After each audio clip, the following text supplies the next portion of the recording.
Thanks, Stefan. Yeah. Um, yeah, I was at the Organic Vegetable Production Conference, as I know a few people here were. And one of the sessions we had was on reduced tillage methods for vegetable production.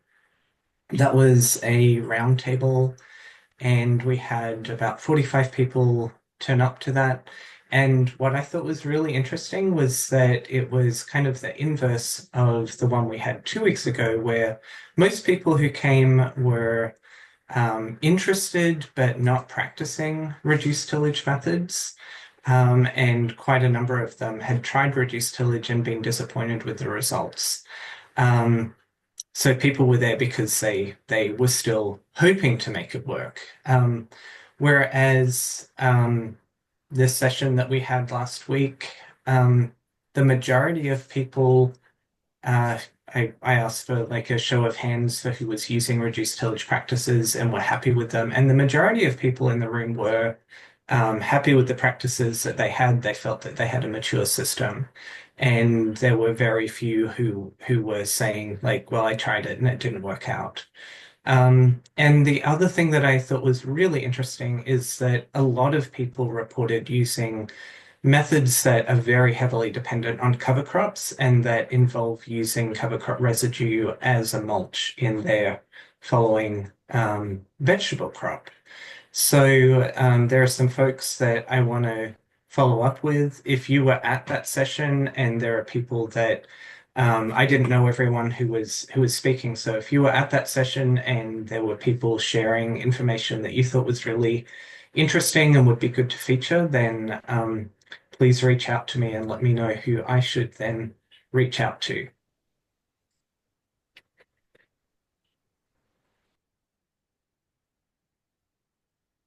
Thoughts or insights that they want to share?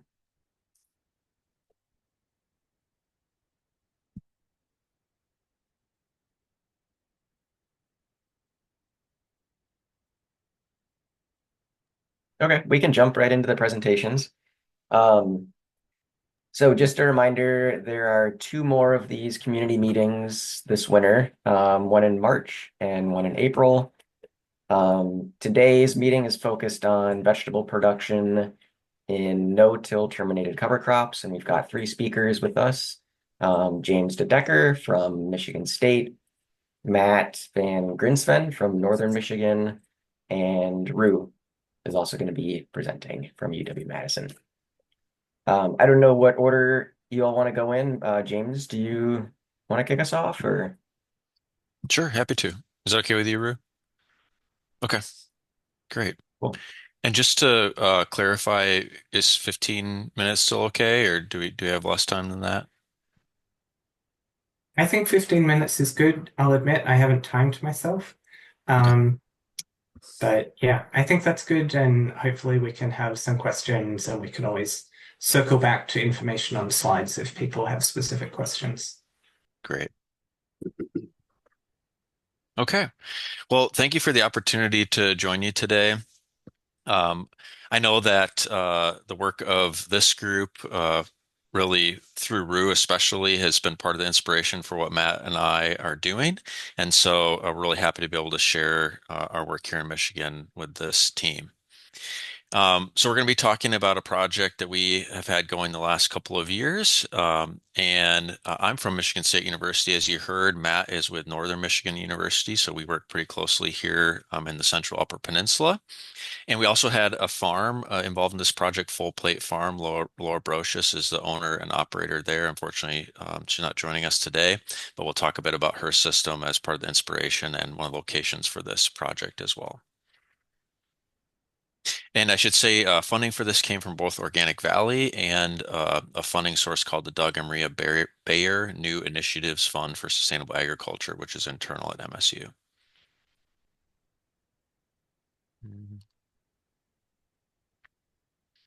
Quick outline, we'll talk a little bit about kind of the problem that we're looking to address and how we see the need here, the goals and objectives that we laid out for these two funders and for the project. Quick review of the methodology. We won't go into the gross details here, but we can talk more about that if you're interested, and then some of the results and discussion. One thing that's great about working with NMU is they're very good on the media side of things and kind of capturing research. And so they've had photographers out, and we got a little feature in the alumni magazine that you can see there, Farming for the Future as well.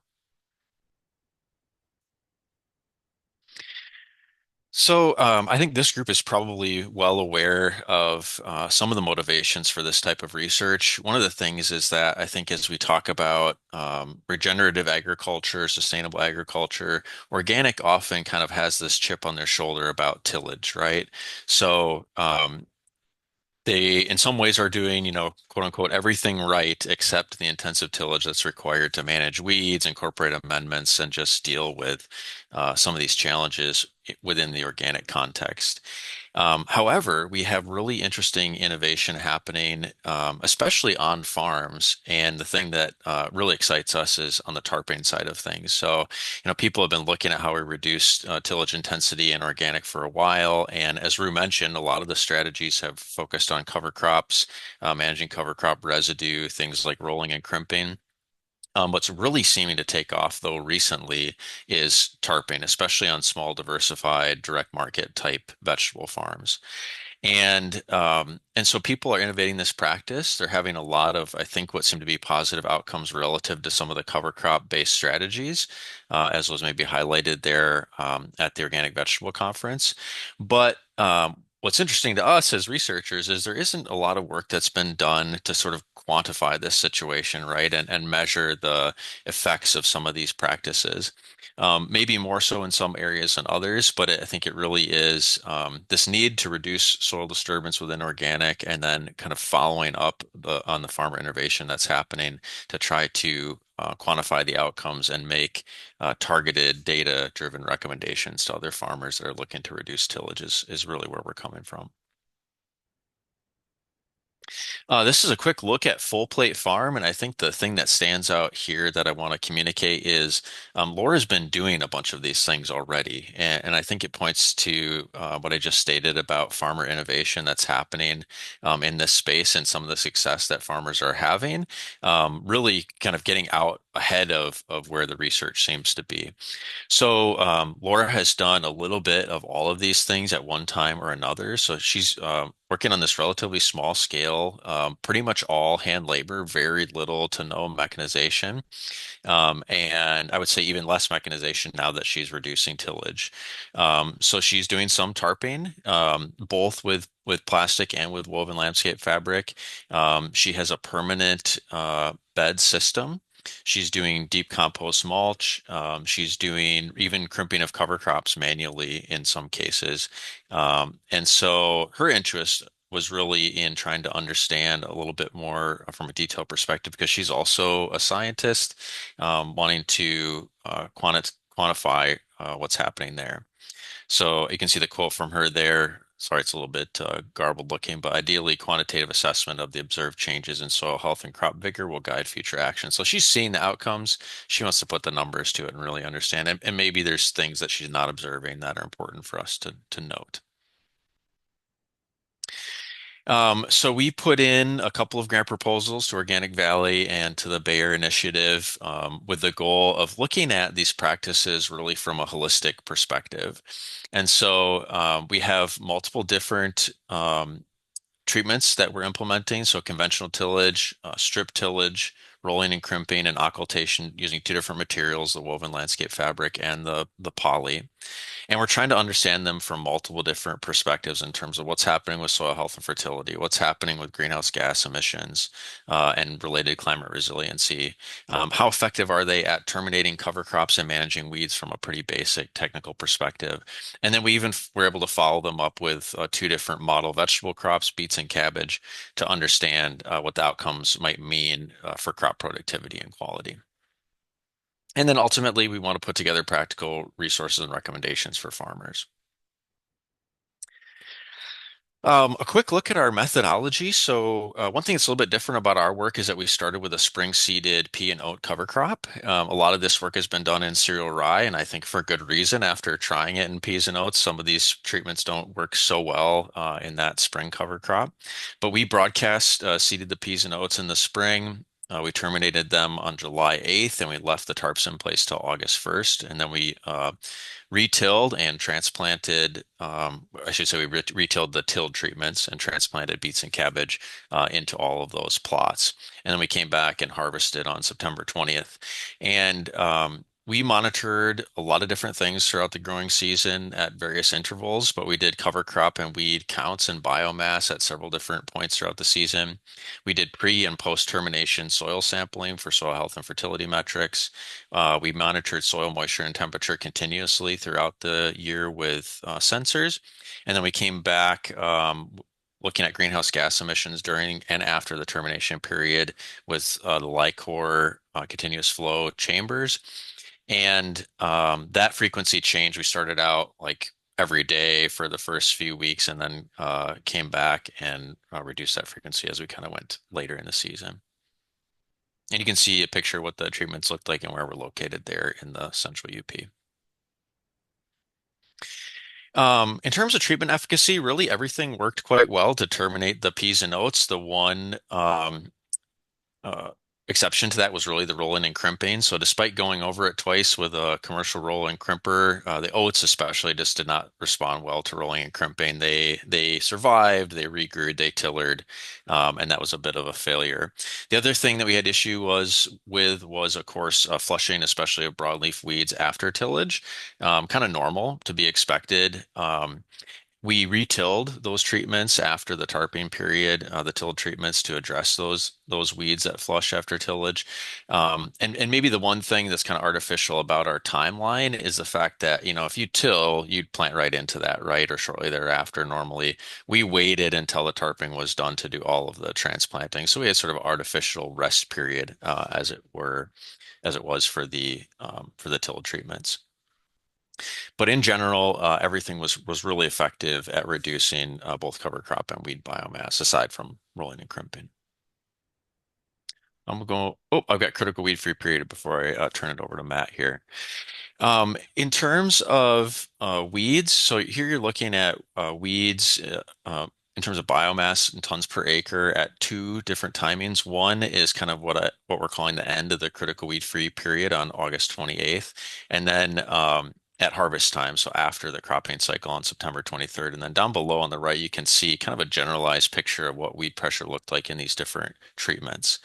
Um, we definitely did have significantly higher weed biomass in roll crimp than motil and tarps during that critical weed-free period. So again, partially the termination failure and then also the weeds that came in as a result. Weeds in strip till were somewhat intermediate, so we actually rolled and cribbed the strip till, and then we came back and put in those strips, and you can see the results of that in the picture where in the row they were fairly clean where they had been tilled between the row, not so much. But weed control overall was good, especially in the tarps and the motil. The difference with the motil was whether we had a big seed bank of broadleaf weeds. At the North Farm we did. At Full Plate, not so much. So the Full Plate till treatment stayed relatively clean. And I'll turn it over to Matt to talk a little bit about soil and greenhouse gases. All right. So on the figure, we have four of the parameters.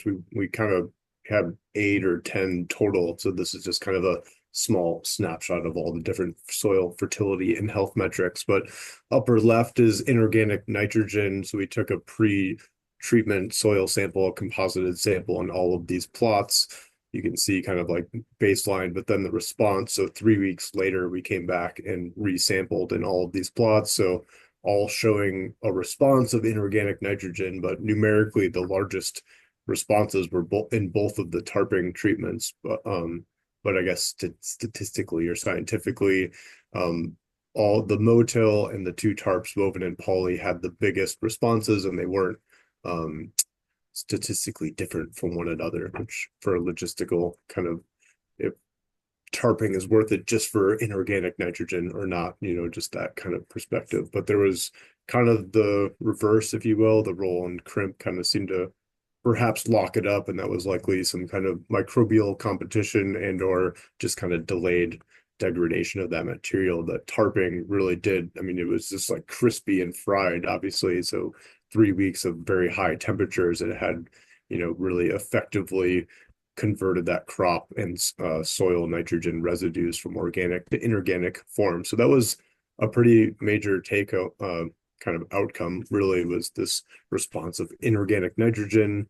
And then similarly, potassium had a maybe not as pronounced, but a response nevertheless, where the tarping and chill treatments experienced a release of that potassium. So in terms of that, the tarping and the conventional tillage seem to effectively convert these cover crop residues. And remember, this is a 3 week snapshot. So this is pre-treatment 3 weeks later. So this isn't like a whole season or a multi-season approach. So this is a very kind of short amount of time thinking about how these health and fertility metrics are responding. And then lastly, there weren't any kind of major or at least significant differences among active carbon. So we sent some samples to the Cornell Soil Health Lab. So that is the lower left figure. And you can kind of see from the figure, there really isn't a lot of like difference among treatments, but there was, at least numerically, there was the highest in the polytarp, which would then kind of relate to perhaps providing the most food, if you will, for microbes or for the population to kind of be supported by. But many other tests, and we could go on and on. We did here at NMU, we looked at soil microbial enzyme activity levels, and really there was a fairly pronounced response among all treatments, but not between treatments. So in that way, they all seem to be active about 3 weeks later. Can jump to the next one, James. So here, looking at temperature and plant available water, I would say some of these are perhaps maybe more influential or have more pronounced outcomes. As you'd expect under polytarp, so the upper left figure is showing soil temperature in Fahrenheit, and the dashed line in the figure is separating the 3 week period of time where the tarps were on. So everything left of that dashed line is the tarp on period, where for that upper left figure, you can see fairly pronounced differences among treatments. So in that case, that kind of orange and red treatment are the woven and poly, and they were on day in, day out, maintaining the warmest temperatures. And then numerically, the polytarp was 3.2 and 2.5 degrees warmer than the motil and or the woven tarp. So 2 or 3 degrees warmer, the polytarp specifically, even when compared to the woven tarp. There's other values, but that very much rang true. You had elevated when you compared it to air temperatures. The polytarp, as you would expect, was the warmest underneath. My background largely is in hydrology and then in soil, so this was maybe what I got most excited about. Is there a question, Carl? Yeah, can you hear me? Yep. Just a quick question on the kind of soils we're talking about here. Yeah, they're both sandy loam soils. They're both spodosols. Originally I'd say they had some rock content and the organic matter values, although the land use history, the management practices at North Farm versus Full Plain are largely different. There's been a lot more tillage at North Farm over the last several years or more when compared to Full Plain, who've really largely transitioned away from any form of tillage. It's very minimal, I would say. Okay, thank you. Mm-hmm. But in this, so the lower left figure, then we had soil moisture and temperature sensors. So that's the picture in the upper right. But we had one installed in each plot, and then those plots were repeated at each farm. And so each of those lines on the figure represents a kind of a moving average of 8 sensors. So 8 different repeated plots at the 2 different farms. So 4 plots at each farm. And we were recording it during the tarp on period, but in terms of crop productivity and crop health, this time I guess I'll just kind of focus on plant available water during that tarp off period, where as you can see in the values, the conventional tillage had dramatically and significantly lower plant available water throughout the entire growing period. And even by the end there, you can see the running mean average was approaching and actually then just dropped below wilting point at the very end of the season, right at the time of harvest. But those values are fairly substantially different, and they were continuously for the whole period. And kind of a major take home is this preservation of soil structure, kind of preaching to the choir here with the group, but the preservation of soil structure under this tarping has really important soil moisture conservation.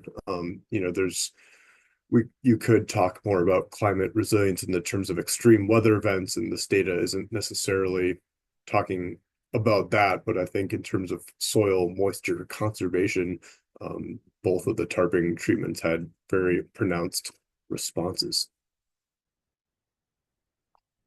Finally, last but not least, we measured, or at least for my part in this, we measured both carbon dioxide and nitrous oxide emissions, and these were grab samples essentially using two different analyzers, one measuring CO2 and the other measuring N2O. And as James mentioned, immediately after all the treatments were implemented, we were sampling up to 5 times a week, largely because no one's ever done this before under tarping, at least as far as we have observed or seen and read. And so we really just tried to kind of capture as much of this as possible just to better understand it. But some of the major take homes, so under the tarps, there was extremely higher, significantly higher carbon dioxide under polytarp. So this is that 3-week period of termination, if you will, or our treatment period. And those were, considerably higher than any other treatment. So 42 and 49% higher than Motil and woven tarp. This likely due to the higher soil temperatures, as mentioned earlier. And then, but really conversely, kind of the opposite thing happened. We pulled the tarps off, and the CO2 fluxes under these treatments were the lowest during the tarp off period, which is much longer. So really, without getting into the weeds, so to speak, every farmer is using tarping very differently. Some people are using it for longer periods of time. Some people are leaving tarps on for the whole season or even overwintering, et cetera, et cetera. So, the take homes of like what the actual implications are for greenhouse gases are largely dependent on, how long the tarps are on for and other variations. Oh, nice. We did not, I saw the comment come up. We did not specifically measure nanoplastics, but this is something we've talked a lot about and perhaps we'll be looking at in the future someday. Thanks, Matt. Yeah, we'll round it out with the yield and quality info. So essentially, the yield and quality for the beets and cabbage was similar in the conventional tillage and under the tarps. However, numerically and just looking at some of the pictures, I think the yield and quality was even a bit better in some cases under the tarps relative to tillage.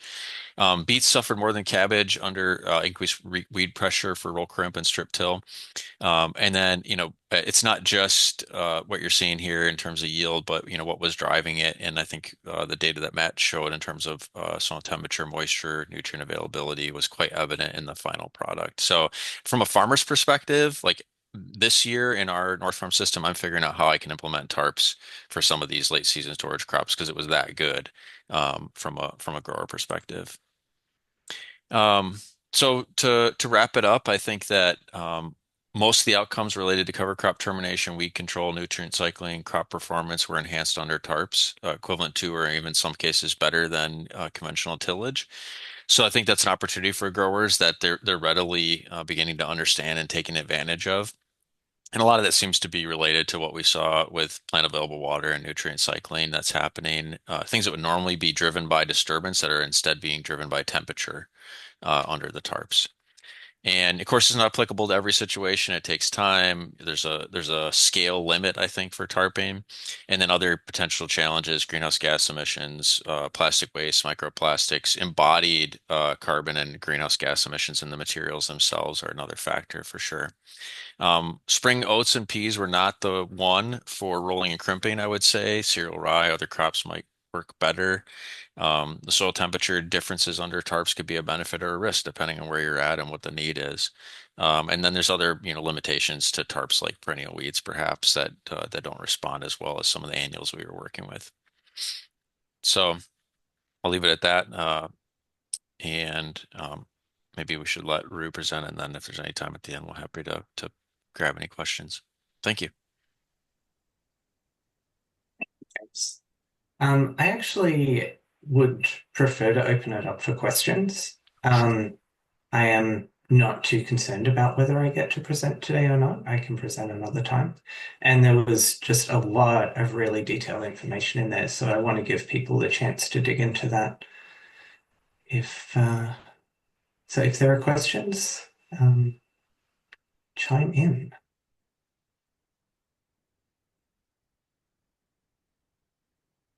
Hi, this is Carl in St. Paul this morning. No question, but this is great research. And as I think you stated, we need a lot more of it. There's so many variables with how people do these things. One quick question, the tarps were plastic or were they more like canvas or tarping, or was it both? So we had two tarping treatments. Maybe I guess I stopped sharing, but one of it is just what I would call silage bag, silage plastic, black on one side, white on the other, poly. The other is truly landscape fabric, woven, permeable landscape fabric. Yep. Thank you. Yeah, and I'll say one of the things that we've discussed relative to those two materials, how much of a sort of big flux are we getting when we pull that tarp back on the poly side versus perhaps the woven tarp or the landscape fabric is more leaky, that's sort of just off-gassing continuously at some level. So we've talked about, are there ways that maybe we can look at that more closely based on the interval between when we take the tarp off and when we take the flux measurements and things like that. But that's one thought or I guess question that we have.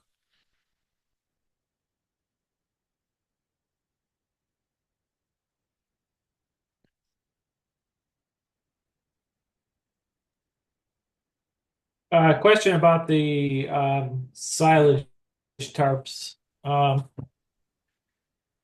Has anybody used the white side up versus the black side? Did you guys do any experimenting with that and how that affects temperature degradation underneath it? Yeah. Yeah, we did not compare that, but I think it's a good question for sure. I can only assume that it would reduce the temperature to some extent, but yeah, I I don't know. believe last year at Marble Seed, I saw some presentations from some folks out of South Dakota and Iowa State that maybe were comparing white and black. I know they had both, whether or not it was like a direct comparison. I don't necessarily remember, but I do remember seeing that in their presentation. What do you think's most common for growers to be doing? Have you seen both, or is one more predominant than the other?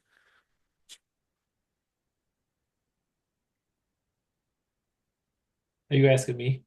Oh, just anyone. Yeah, I guess anyone. Okay. I mean, it seems to me like you mostly see the black, although I do see people using the white side and say like tomatoes in the greenhouses and um I think that's the only other time I've seen it, the white side used. Yeah.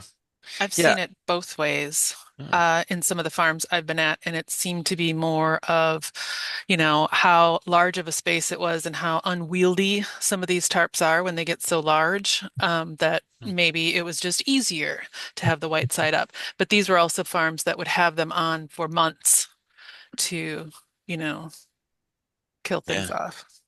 Yeah, yeah. Yeah, and I think like Matt said, some of these outcomes are going to differ based on how the tarps are implemented, and the biggest factor being, I think, how long they're in place. And what I've seen is kind of along those lines too, that it seems in some cases farms are basically tarping a bed or a field anytime it's not in production. So that could potentially be a lot of months with the tarp on. And I think that would probably, increase for example, the greenhouse gas emissions coming off of that system, maybe relative to something else. So, yeah.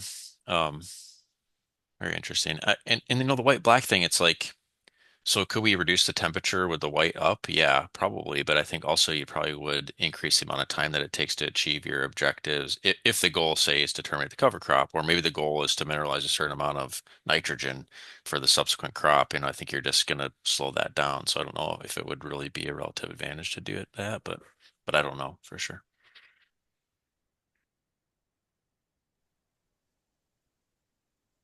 Based on the comment that Alexis has put in, if everyone saw this, but Christine Lang at South Dakota State University and Jane Mann at Iowa State University are working on a tarping treatment. You're breaking up there, Rue. It's hard to hear. Okay, well, take a look at Alexis's comment in the chat. Hopefully we'll have some data on that coming out of a study from South Dakota and Iowa. Yeah, that's cool. Clear in the mix too. More of the solarization treatment would be an interesting comparison. Absolutely. Yeah, because how we got sort of from clear to black and white, I guess, it's a different approach. But that's when I was at school, I heard about solarization, not about this, and now people have moved on. I think Harriet's got a question. Yeah, hi. I tried 1 year, well, it was about maybe 18 months. I had some really bad chickweed in my high tunnel, and we tried solarizing it like from early May to August, and that didn't work. Uh, the only thing, and we seem to have licked it with like really, really heavy cover cropping. And now it's gone. But the solarization, and somebody told me it didn't work.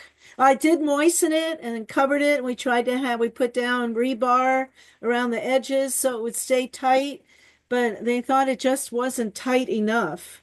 Plus, we also kept the high tunnel closed so it would get really hot in there. I mean, we were trying to get rid of this chickweed, but I know it'll last like 600 years, so. So Harriet, your goal there was to really manage the seed bank as well, not Yes. just the established plants. Yes, Yeah. yes, yes, because we grow Hmm. spinach in there through the winter. And Hmm. so, of course, if it's good for spinach, the chickweed loves it. Mm. I also am an herb grower, so I have a customer who buys dried chickweed, but I didn't really want the whole high tunnel full of chickweed. Yeah, for sure. When That's you have that's something. lemons, you make lemonade, you know? Yeah. Yeah, I think those winter annuals, I think it's winter annual, right? It's like it seems like they're so linked up with the rotation and the sort of host crop life cycle. It's really hard to get rid of them once they're in that mix. But um yeah, Matt, our temp sensors were at 2 inches, right, in the soil. Is that right? Just Correct. trying to Yeah. think of like what temperatures would be required to actually kill weed seeds versus established weeds, and if we got even close to achieving that under our treatments, would be that we haven't really asked ourselves that question. So you got me curious about that, Harriet. Yeah, but I'm saying it didn't seem to work, except we did three cover crops in one season, and that seems to have done it. What was the cover crop that licked It it was a fine? mix with the tillage radish Mm. and oats and field peas and can't remember what else. It probably had about six different in the cocktail. Oh, But nice. with it, I don't I think the tillage radish really helped. So I don't know if it had to do with compaction or. But a couple of us also asked about nanoplastics um, sloughing off from landscape cloth. So I'm mostly interested in landscape cloth rather than the black plastic because I'm using it over and over from May to September. Yeah. Yeah, I mean, I don't know, but I think that there's real concerns about microplastics, be it normal mulch film, be it the landscape fabric, the woven, or the poly potentially. Um, so yeah, big question mark for me. I guess I haven't even dug into the literature to see, but I know one of the issues that we've had on our farm is the fact that there are biodegradable, or at least partially biodegradable mulch films out there. And thus far, I think the NOP hasn't kind of finalized their thoughts about what is permitted there, right? But They um, have, and they are allowing 20% non-bio-based, and oh, but there's nothing on the market. But as someone oh, who follows that closely, 20% of it is a petroleum product, is plastic. So I would never wow. use it, and I don't like it. But they don't. They were trying to find something to give to the growers. And so they compromised to 20%, but I don't think they should have compromised. But at this point, there's nothing available. Anyway, there's just that weed guard paper, Hmm. which I've used in a perennial situation, and it's worked great. Hmm. I Nice. put down the weed guard, put pretty weed-free straw on top of it, then planted my perennials into it, and by the time the paper has degraded, the plants are it's the next season already, and they've established, and of course I had the straw mulch. So I Mhm. did like that paper mulch, but you can't really walk on it. Yeah, kind of delicate. Yep. Yeah, we had been looking at a product from a company called Film Organic, and the funny thing about it is the name implies that it was permitted in organic, and it was not, and I think currently still would not meet that standard of the 20% non-biodegradable. But if somebody came up with a truly biodegradable mulch film, it almost would make this work.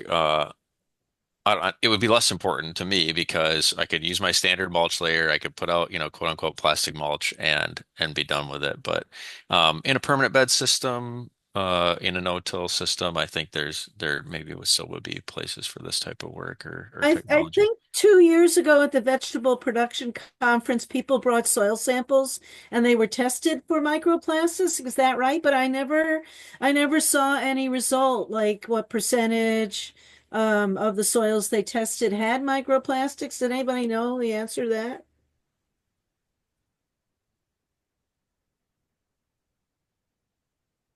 Well, I don't know. We don't hear you, Rue. Oh, still? Oh, there you go. Now we can hear you. Okay. I know they were taking samples again this year. I have not seen results from that either. But yeah, I might ask Sarah Jane Ugoretz if she has heard anything because I think Yeah, she was because it was two coordinating that. years ago they did the sampling, but I never heard a result from that. You'd think they would have that by now. Yeah. Ooh, that's a tough one. I don't know if I would submit a sample because it's like one of those things that yeah, good information to have. But what do you do with it, right? If suddenly your farm is loaded with microplastics, it's like the PFAS question, right? Like, okay, now I've got PFAS. What do I do? Um, yeah. I have a feeling there's a decent amount of plastic in our soil, I would say, despite our best efforts to lift the mulch every year. Hmm. Any other questions or thoughts? Well, thanks again for the opportunity today. And yeah, we'd love to talk more as this work evolves. We have another field season coming up with the current funding, and then we're looking for opportunities to continue the work and expand the collaboration too. So Thanks, James. Thanks, Matt. Yeah. Rue, looks like you have an opportunity to share. All right. So hopefully you can see my screen. Yep. Um, so I'm just going to go through a few pieces of this study. I have a year of data on cabbage production in terminated rice strips, and I have been focusing more on a rye system, starting with a full planted cover crop of rye and looking at three different termination methods. So mow and till, very similar to what James and Matt have been doing, then using silage plastic to terminate the rye, taking that plastic off and planting into it, and then a method using a small-scale roller crimper. Now, I've done similar research to this previously with Claire Strader, and that was done on farm. And that research had some challenges just from mainly perennial weeds in those fields that I think all of you know that a field with perennial weeds is going to be pretty challenging to establish a low-till system, and you're going to need to get those weeds under control to start with. So we saw that as an issue, but then we also saw that we were seeing a lot of nutrient deficiency in the plants planted into the roller crimped beds. And so I was interested in this study in looking at different levels of nitrogen in each of these different systems. So, oh, and actually I'm going to go to the slideshow.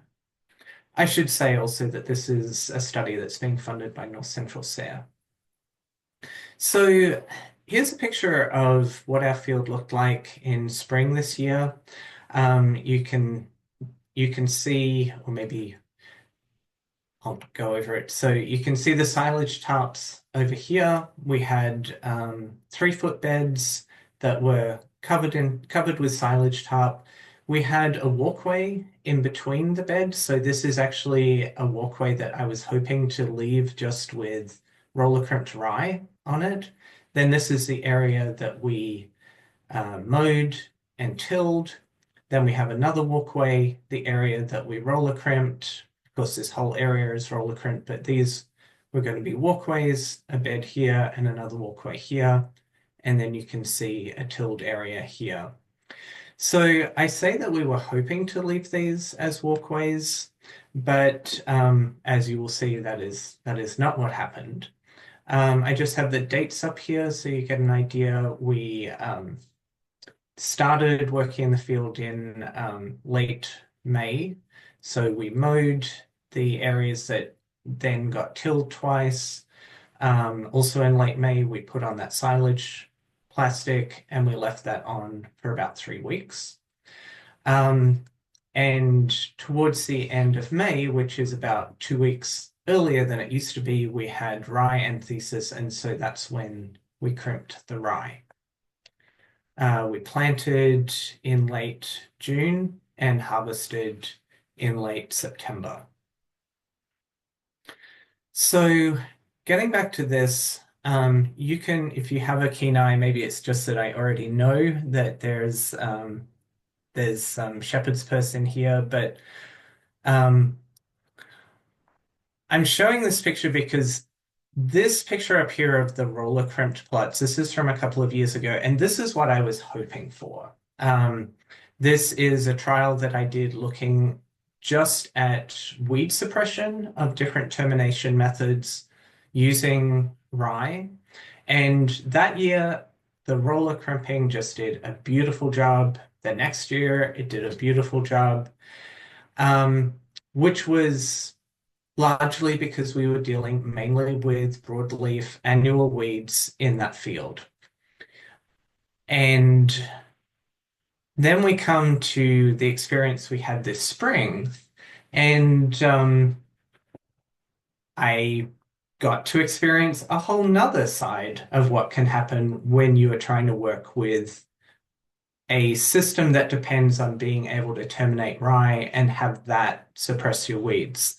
So here we have a shot of a mowed and tilled bed. This is a bed that got roller crimped. This is a bed that had silage plastic. So who can tell me what's coming through? Does anyone recognize this weed that is popping through my rye? Anyone want to take a guess? So this is some Is it ryegrass. Yeah. Sorry. Oh, is that what you were going to say, James? I didn't wait That long was enough. one of my. Yeah. So this is some ryegrass. We did not plant this ryegrass. The previous year, before we went into this field, in the spring, the station manager had planted ryegrass as a cover crop, and then we had a drought. So the seed just sat there in the ground and waited and waited and waited. And then along with our rye cover crop, we got this ryegrass starting to come through. So I was really hoping that our roller crimping would take care of this ryegrass as well. If I go back to our timing, you see that we did roller crimp twice. And that is why, because we were trying to take down that ryegrass. So my research finding from the past year is you cannot kill ryegrass with roller crimping, at least not in that situation where it is coming through a crop of cereal rye. So we made a choice at that point. I have previously done enough work where you have weeds coming through a roller crimped cover crop of rye to know that that was not going to be a successful method. And one of the things that I have become interested in as I've done this kind of research is how often does a roller crimp system work on farm? And when it does not, what is your choice that you can move to? We did not have the space to have a treatment that was just roller crimped rye that was basically, we know this is not going to work out. So we chose to pivot and put landscape fabric over these beds of crimped rye. Because we had so much ryegrass coming through, we ended up mowing our walkways rather than simply leaving them in rye and depending on that for our weed management. So here you see our tilled control treatment with cabbage planted into it, our roller crimp treatment that then was had landscape fabric put on it. And this is our silage plastic terminated rye with cabbage planted into it. And all of these are immediately following a weeding event. And I'll get to the weeding data, the labor data, at the end of the presentation. So this was a bit of a disappointment, but an opportunity to learn something about this pivot. So I'm going to jump to some yield data at this point. And I'll remind you that we looked at 3 different levels of fertility, which were 140 pounds per acre of nitrogen, 180 or 220, all coming from feather meal. So let's just look at the 140 level for now, the pink. We've got our tillage over here. We've got the roller crimp plus landscape fabric over here, and we've got the silage plastic method over here. And one thing that is exciting to me is that, oh, and I should say, this is the average head weight of cabbage coming out of those plots. So, you know, per head. What's exciting to me is that even at our lowest level of nitrogen, I am seeing a pretty comparable yield of cabbage. When we go to the silage plastic termination as the method, we see that we have a decrease in the yield. When we look at higher levels, we had something funky going on with the mid-level, and I will get to that in a minute as well. We had a lot of ground squirrel damage in this field. And so I'm not sure if that is part of what was going on here, but I think that we did have some problems with that mid-range just purely by coincidence. When you look at the higher level of nitrogen, it is interesting to me that now the silage plastic and the tillage methods are pretty comparable, and we have a better yield even with the roller crimped treatment. So one of the things that I think may have happened in this situation is that just having that landscape fabric on top, as well as all that biomass, did lead to a bit of a temperature increase, and we had a little bit of composting going on, in a sense, under that landscape fabric. But I want to move on to show you the overall yield out of those beds. Now, remember, we did have quite a bit of loss to ground squirrels. So that I think is what's going on again in this tilled situation here in the middle. But essentially, when you look across these different treatments, the silage plastic at the lower level of nitrogen is lagging a little bit, probably due to some slightly cooler soil temperatures and some nitrogen being bound up by all of that rye residue. But it's pretty encouraging to me that when you look at the roller crimped method with that landscape fabric on top, I would love to have had the opportunity to have roller crimping without the landscape fabric at these three different levels of nitrogen. But certainly with that landscape fabric on top, we're getting a nice comparable yield to our conventional tillage method. So one of the things that we did this fall was to put in some hawk perches.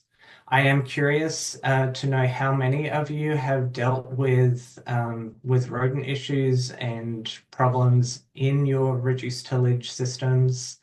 And I am going to be very curious. I wanted to get these hawk perches up in the fall so that hopefully the hawks would have some time through the winter to bring down the ground squirrel population. But it really seemed to me that even though the major issues we were seeing were not necessarily in beds that had, like it wasn't just in the beds that had a lot of cover, it's a small enough area that I think the ground squirrels were able to easily go between beds and impact some of the plants that were in the tilled beds, as well as the plants that were in beds that had all of this rye residue as well. So I would be curious to hear from people about if you're having those issues and what you have done to deal with that. We did look at the PDL nitrates, the leaf nitrates in the cabbage in mid-August. And I just wanted to show this to demonstrate that we're not seeing a really clear correlation between the nitrogen level in the plant and the average head weight. So this is something that we need to dig into a little bit more. We also have some soil nitrogen data from this, and I don't know if nitrogen is really what's governing the yield data that we see. On the basis of this, it looks like it has probably not a really strong impact. And then I want to get to some of our labor data. So what you're looking at here is labor through the season, and I just have the week number down here. So we're looking at late May going into June. So late May into June is our bed prep time. Then this is when we planted towards the end of June. And then this is our weeding data pretty much exclusively through here. And then we harvested in September. So in terms of the work of bed prep, obviously putting on the tarps takes quite a lot of time. And unfortunately, in our case, that time was not really repaid by much of a decrease in weeding. Certainly, when you look across most weeks, if not all weeks, yeah, we're weeding less in the beds that had silage plastic. So we did have a continuing effect of the silage plastic, but compared to the tillage, but we still did have to do a fair amount of weeding in those beds. I think a large part of that is because we had this surprise ryegrass that, again, this is one of the things about working on a research station. You don't always have complete control over what is happening in the other years that you're not in that field. So I think on a farm, you have a bit more control, hopefully, over, what cover crops you have go in, and you might at least know what to anticipate. Looking at the roller crimping, These tiny little blue bars are the times that we actually did the roller crimping. We do have a motorized roller crimper that goes with our Grillo two-wheel tractor. The main input of time was that we then had to go and lay landscape fabric. And obviously after that, that was covering most of the bed, and we didn't have a whole lot of weeding to do. Tillage, of course, we had a flush of weeds, and so we did have to periodically keep on weeding, and we used wheel hose as well as hand weeding. So when you look at it across the season for 100 bed feet of cabbage, we put in a little over 3 hours for the roller crimper with the landscape fabric, and a little over 4.5 hours for both the silage plastic and the tillage. Um, and then finally, I just wanted to show you what these beds, I don't have the tilled one, but what these beds looked like in terms of the amount of residue that was left at the end of the year. So when we took off the landscape fabric from the beds that had been roller crimped, we still had quite a lot of residue there. And I think this is interesting because it gives you an idea of what you might go into the next year. I know that Dylan Bruce, for example, sets up his rye management so that he tries to get 2 years of weed control out of his rye beds. And I think that this shows that even in a situation where we had that landscape fabric over the rye, there's still quite a lot of residue there. I think potentially you could maybe plan on using that again with some sort of landscape fabric or maybe the weed guard paper in a following year. Not so much left in the situation with where we terminated with silage plastic. So yeah, I will leave it at that and take any questions.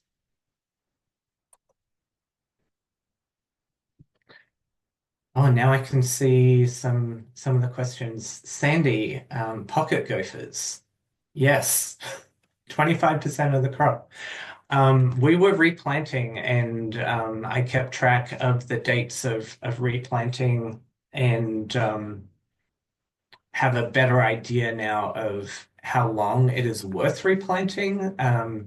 We I think after we kept on replanting for about 4 weeks, and when I look at the data on individual plant yields, it wasn't worth replanting after about 2 or 3 weeks. We just didn't get maturity of those plants, or they were just so much smaller.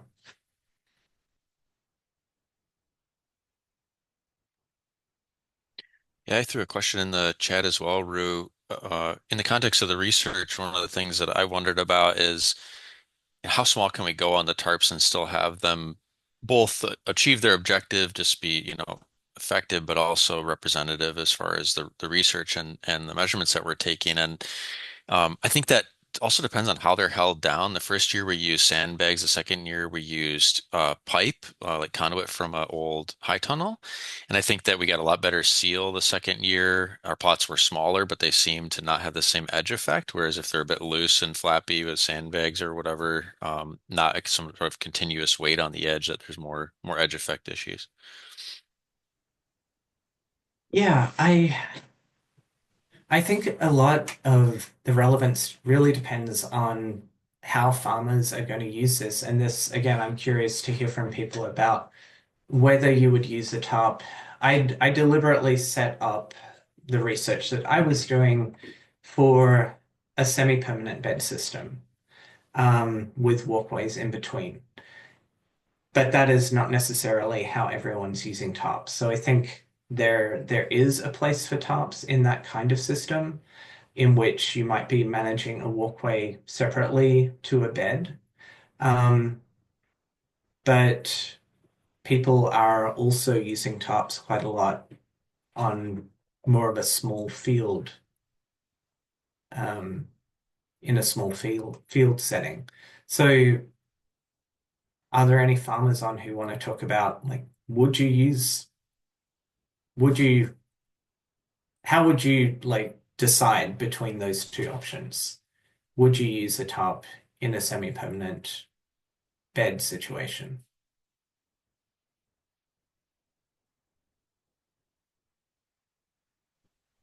I can probably talk about that a little bit. We've been using tarps on our semi-permanent beds quite a bit.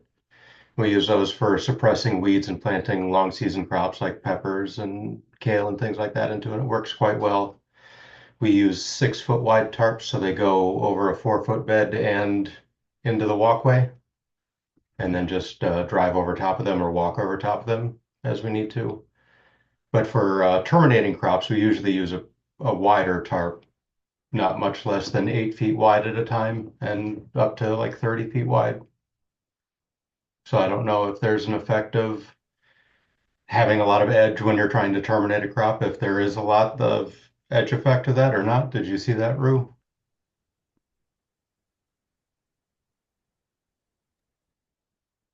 Yeah, there is a bit of an edge effect, and I mean, one thing that we had to do was sort of tuck the rye in under the tarp. That worked pretty well though.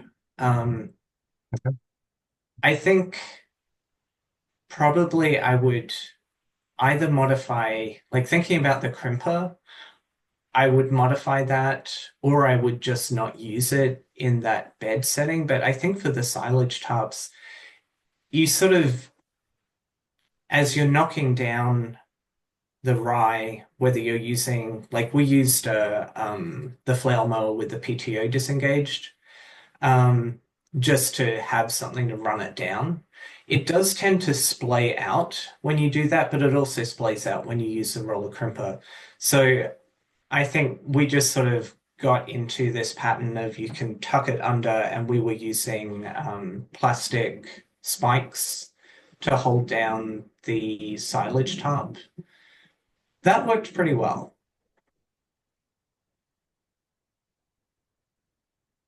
Kevin, I was wondering how long just for terminating cover crops, how long do you leave the plastic on for typically about? We don't use it a ton for terminating cover crops. It's more for killing weeds and prepping the soil. And so it depends on the time of year. During the middle of the summer, usually it's 2 weeks, and early spring, it's 3 or 4 weeks. And if it's really early in the spring, we'll leave it on over winter so that they're prepped then. Thanks. Mhm. Al had a question about controlling weeds that grow out from under the tarps, given that they're hard to weed and hard to get at.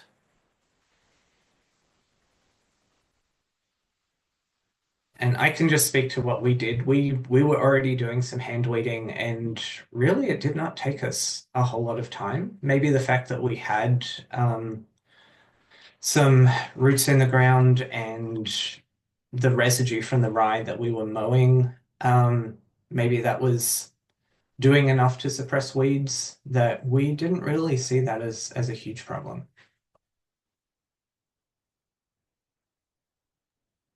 Yeah, and we didn't weed anything until after the termination period. So, and then we sort of weeded in row mostly, I would say, across the treatments. And there wasn't a lot to weed following the tarps, but what little was there, the tarps were gone at that point, so it wasn't an issue of like accessing them or anything.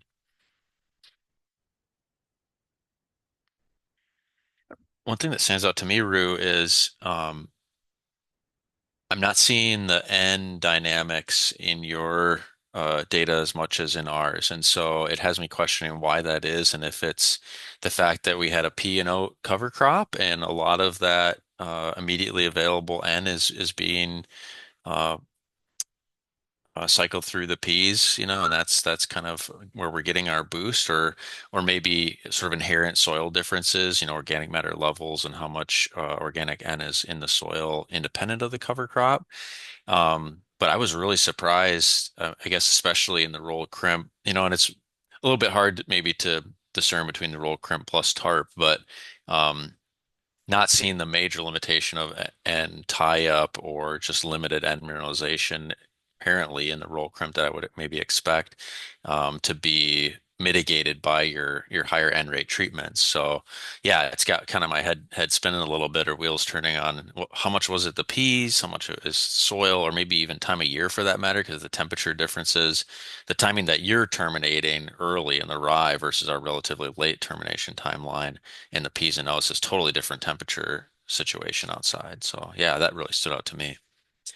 Yeah, me too. I was really surprised by those results. So we're on a silt loam, a little bit of a heavier soil than you. Um, but I think like I look at the difference between the oats and peas versus rye as being pretty significant in that situation. Um, I think the thing that like if I can just briefly share my screen again. Um, when I look at the response to nitrogen in the roller crimped crop or roller crimped situation with the landscape fabric, like this seems pretty expected to me.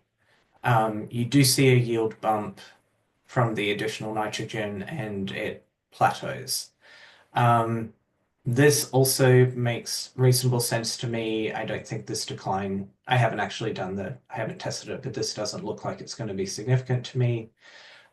We maybe see a little bit of a bump from some nitrogen. I don't know what's going on here, and I have to dig into that a little bit more. Um, but I expected that there would be a nitrogen response in the roller crimp because that is a lot of high carbon biomass that is sitting on the soil. It also does tend to keep the soil a little cooler. Um, and so I think the fact that that is why I kind of talked about it as doing a little bit of composting underneath that landscape fabric. Because I think that the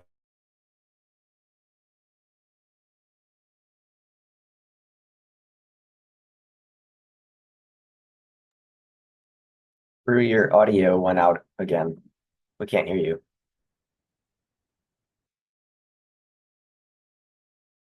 Yeah, I could hear the audio as well. Oh, odd. Uh, Rue, when was your N applied? I don't know if I caught that. When was the feather meal put on there? we applied that just a little bit ahead of planting. So, so it wasn't there during the termination treatments. No.